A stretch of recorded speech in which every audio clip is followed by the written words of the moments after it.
Hello, my dear friends and my dear students. Welcome to our YouTube channel Go For It, where we practice and learn various language skills. From My English Book 7, today we are going to learn an inspirational poem which is very famous in the world. We Shall Overcome is the title of the poem, and this is the first poem in second unit. This song has been translated in many languages in the world with the same tune and rhythm. या गीताचे जगातील अनेक भाषांमध्ये त्याच सूर आणि तालांमध्ये भाषांतर झालेले आहे. This song teaches us some important values to live a peaceful life. या गीतामधून आपल्याला काही सद्गुण, तत्व, मूल्य शिकायला मिळतात की जी आपल्या शांततामय जीवनासाठी आवश्यक आहेत.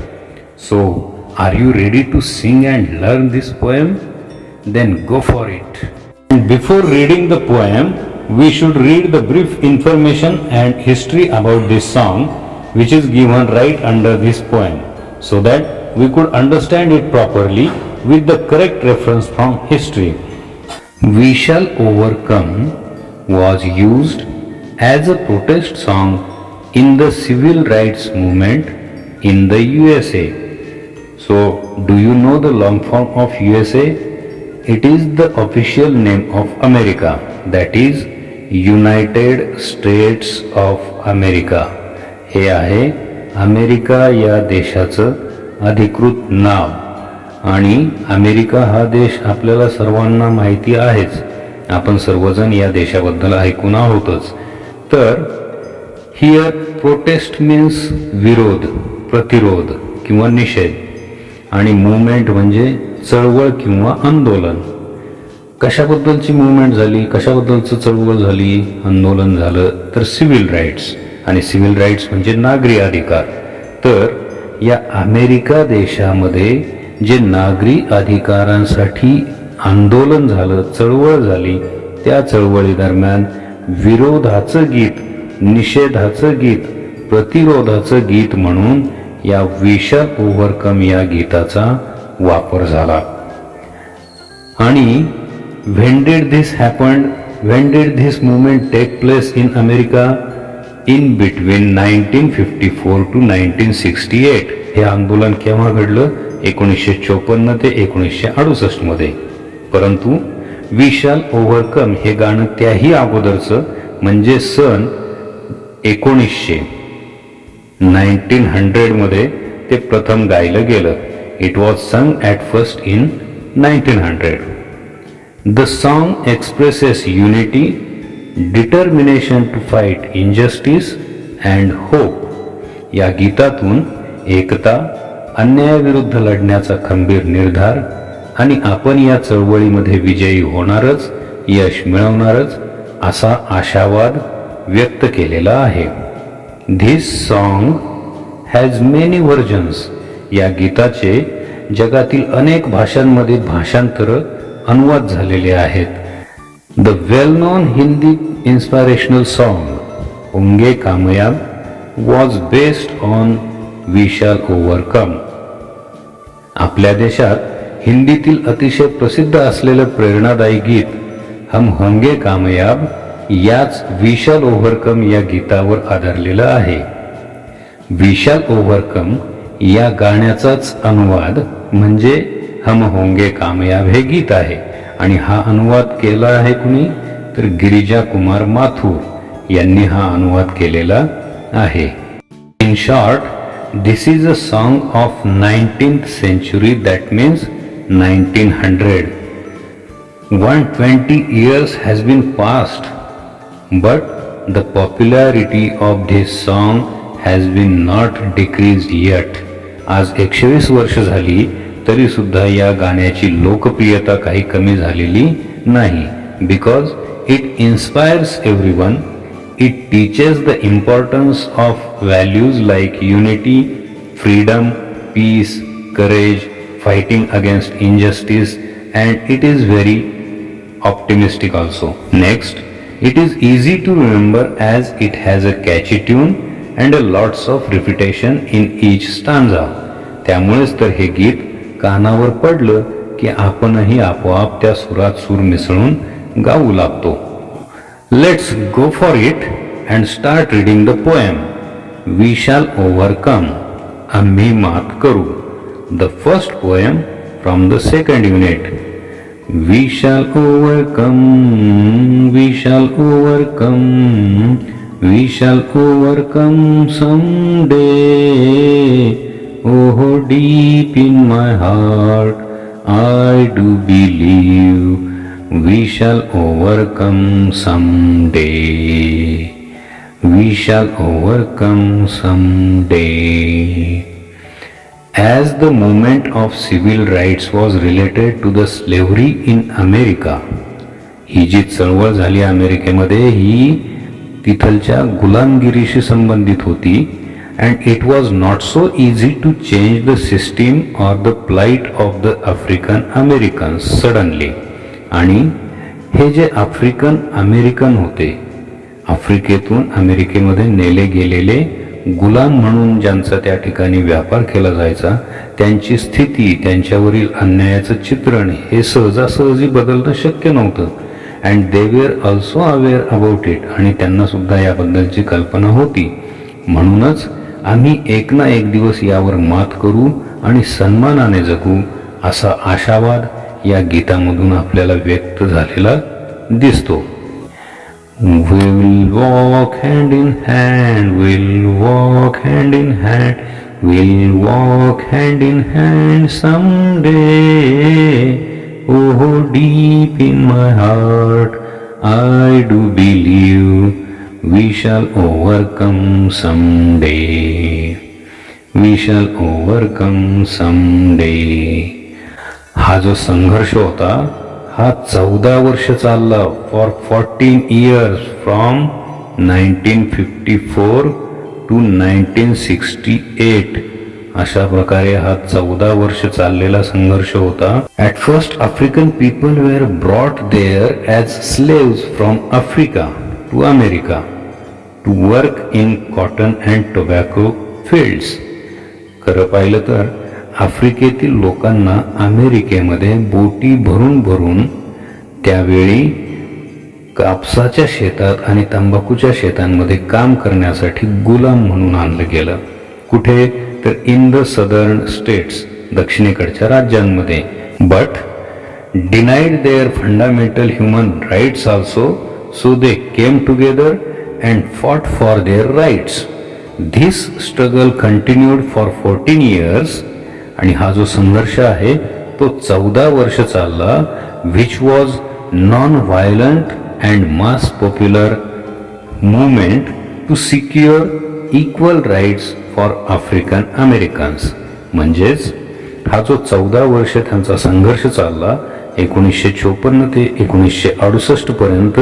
आणि हे जे आंदोलन झालं, ही जी चळवळ झाली, ही सुद्धा अतिशय अहिंसक मार्गाने आणि सर्व लोक या चळवळीमध्ये सामील झाले होते. अशा प्रकारचं या चळवळीचं वैशिष्ट्य होतं. या ओळींमधील मतितार्थ असा आहे की आज जरी आम्हाला गुलामासारखं वागवलं जात असेल, मानवी हक्क नाकारले असतील, तरी एक ना एक दिवस शोषक आणि शोषित एकमेकांच्या हातात हात घालून चालतील आणि त्याच वेळी खऱ्या अर्थाने मानवतेचा विजय होईल. आणि हे एक ना एक दिवस होईलच असा हृदयामध्ये, अंतःकरणामध्ये खोलवर असलेला विश्वास या गीतामध्ये आपल्याला जाणवतो. We R not afraid, we R not afraid, we R not afraid today. Oh, deep in my heart, I do believe we shall overcome someday. We shall overcome someday. आम्हाला गुलाम, लाचार बनवलं, जनावरांपेक्षाही हीन दर्जाची वागणूक दिली, गुलाम म्हणून आमची खरेदी विक्री असा व्यापार सुद्धा केला, आमच्यावर अनंत अन्याय अत्याचार केलेत. You ill-treated us, you made us slaves, made a business of ours as slaves. परंतु आता मात्र आम्ही घाबरणार नाहीत. We are not afraid. आता आम्ही हा अन्याय सहन करणार नाहीत. आम्ही विरोध करू, सन्मानाने जगण्याचा हक्क प्राप्त करू, त्यासाठी काहीही करू, परंतु आता आम्ही घाबरणार नाही, असा अंतःकरणामध्ये विश्वास, खोलवर असलेला विश्वास, deep in my heart I do believe, या गीतातून आपल्याला व्यक्त होतो. या कडव्यातून, या स्टांझामधून आपल्याला स्पष्ट होतो. The truth shall make us free, the truth shall make us free, the truth shall make us free someday. Oh deep in my heart I do believe we shall overcome someday, we shall overcome someday. आम्ही सुद्धा माणसे आहोत, आम्हालाही आमचे अधिकार आहेत, आम्ही देखील स्वतंत्रपणे आणि सन्मानाने जगण्यास पात्र आहोत. स्वातंत्र्य, समता, बंधुता, एकता हेच सत्य आहे. ट्रुथ, ट्रुथ म्हणजे सत्य, आणि हे सत्यच आम्हाला या अडचणीतून, शापातून, त्रासातून, छळातून मुक्त करेल. विल मेक अस फ्री, असा दुर्दम्य असा आशावाद या गीतातून व्यक्त केला आहे. हृदयामध्ये खोलवर आम्ही मुक्त होणारच, स्वतंत्र होणारच असा विश्वास आहे, आणि आमच्या मार्गात येणाऱ्या सर्व अडचणी, अडथळे, संकटांवर एक ना एक दिवस आम्ही विजय मिळवू, यशस्वीपणे मात करू, असा आशावाद आपल्याला पाहायला मिळतो. Now let's move to the next stanza, that is last one. We shall live in peace, we shall live in peace, we shall live in peace someday. Oh, deep in my heart I do believe we shall overcome someday, we shall overcome someday. तर आज सुद्धा समाजामध्ये अविश्वास, अन्याय, अत्याचार, खून, दरोडे, मारामारी, गरीब, श्रीमंत यातील भली मोठी दरी, कुपोषण असे अनेक प्रश्न मानवी जीवनासमोर उभे ठाकलेले आपण पाहतो. त्यामुळे मानवाची शांतता भंग पावली आहे. परंतु या गाण्यातून मानवाला आवश्यक असणारी शांतता सुद्धा एक ना एक दिवस मिळेलच. समडे, एक ना एक दिवस ही शांतता जी आहे, पीस मिळेलच, असा खोलवर अंतःकरणातील विश्वास, अंतर्मनाचा आवाजाचा सकारात्मक सूर आपल्याला या कवितेतून जाणवल्याशिवाय राहत नाही. Really change doesn't happen suddenly. Many have to suffer, many have to sacrifice and beer lots of things, each and everything of their life, only then the change occurs. कारण बदल हे काही सहजासहजी घडत नसतात. त्यासाठी अनेकांना अनेक गोष्टी सहन कराव्या लागतात, त्याग करावा लागतो, प्रसंगी प्राणांचं बलिदान सुद्धा करावं लागतं. तेव्हा कुठे स्वातंत्र्य, समता, बंधुता, माणुसकीची फळे चाखायला मिळतात हेच खरं. त्यामुळेच तर आपल्या भारतासारख्या देशात सुद्धा जो अस्पृश्यतेचा कलंक होता तो पुसण्यामध्ये आपण यशस्वी झालो, तसा अमेरिकेने देखील गुलामगिरीचा डाग काढण्याचा यशस्वी प्रयत्न केला, आणि हे घडलं 1865 मध्ये. अब्राहम लिंकन अमेरिकेचे 16वे अध्यक्ष, त्यांनी त्यांच्या कार्यकालामध्ये शेवटच्या वर्षी म्हणजे 1865 मध्ये गुलामगिरीच्या विरोधातला कायदा बनवला.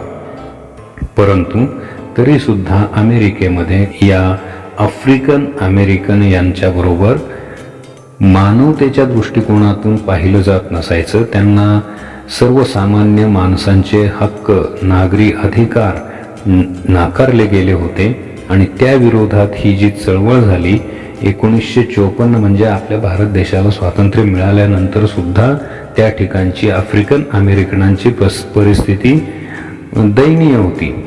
म्हणून 1954 ते 1968 मध्ये मार्टिन ल्युथर किंग ज्युनियर यांच्या नेतृत्वाखाली हे आंदोलन झालं, मोठी चळवळ झाली. आणि हे मार्टिन ल्युथर किंग कोण आहेत माहिती आहे का? तर त्यांना अमेरिकेचे महात्मा गांधी संबोधलं जातं. म्हणजे महात्मा गांधींकडूनच त्यांनी असहकार, सविनय कायदेभंग अशा गोष्टींची प्रेरणा घेतली. अशा या मार्टिन ल्यूथर किंग ज्युनियर यांनी या आंदोलनाचं, चळवळीचं नेतृत्व केलं आणि आफ्रिकन अमेरिकनांना त्यांचे नागरी अधिकार मिळवण्यासाठी प्रयत्न केले. तर मग आपणही एकता, समता, बंधुता, स्वतंत्रता, निर्भयता आणि शांतता अशा मूल्यांचा प्रचार, प्रसार, पुरस्कार करून आजचा समाज अधिक संवेदनशील, मानवतावादी बनवण्यासाठी प्रयत्न करूया. Let's come together and stay together. Fight for justice, love freedom, be courageous and have peace in human life. It will lead the society to become more sensitive and humanitarian.